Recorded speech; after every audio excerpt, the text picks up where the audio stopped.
నమస్కారం. ఈ రోజు మనం ఇంటర్లింక్ వాలెట్ ఎలా క్రియేట్ చేసుకోవాలో అలాగే ఎలా కనెక్ట్ చేయాలో స్టెప్ బై స్టెప్ చూద్దాం. ముందుగా యాప్ లో పైన ఉన్న వాలెట్ ఆప్షన్ పైన క్లిక్ చేయండి. ఆ తర్వాత క్రియేట్ న్యూ వాలెట్ పైన క్లిక్ చేయండి. ఇప్పుడు మీకు నచ్చిన 6 అంకెల పాస్వర్డ్ ని సెట్ చేసుకుని నెక్స్ట్ పైన క్లిక్ చేయండి. కన్ఫర్మ్ చేయడానికి మళ్ళీ అదే పాస్వర్డ్ ని ఎంటర్ చేయండి. కంగ్రాట్స్, మీ వాలెట్ క్రియేట్ అయిపోయింది. ఇప్పుడు కంటిన్యూ పైన క్లిక్ చేయండి. ఆ తర్వాత మీ ప్రొఫైల్ ఐకాన్ పైన క్లిక్ చేయండి. కొంచెం కిందికి స్క్రోల్ చేసి ఎంటర్ యువర్ ఇన్వైట్ కోడ్ పైన క్లిక్ చేయండి. అక్కడ స్క్రీన్ మీద కనబడుతున్న కోడ్ ఎంటర్ చేసి సబ్మిట్ చేయండి. ఆ తర్వాత మళ్ళీ పైకి వెళ్లి కనెక్ట్ నౌ పైన క్లిక్ చేయండి. అక్కడ యాక్సెప్ట్ పైన క్లిక్ చేస్తే మీ వాలెట్ కనెక్ట్ అయిపోతుంది.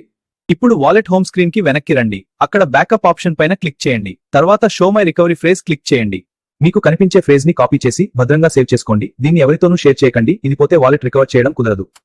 ఫ్రేజ్ ని సేవ్ చేసుకున్న తర్వాత ఐ హావ్ సేవ్ క్లిక్ చేయండి. ఆ తర్వాత కరెక్ట్ పదాలను నంబర్ల ఆధారంగా సెలెక్ట్ చేసి వెరిఫై చేయండి. అంతే, మీ బ్యాకప్ పూర్తయింది. ఈ వీడియో చూసినందుకు ధన్యవాదాలు. దయచేసి వీడియోని లైక్ చేయండి, షేర్ చేయండి మరియు మమ్మల్ని ఫాలో అవ్వండి.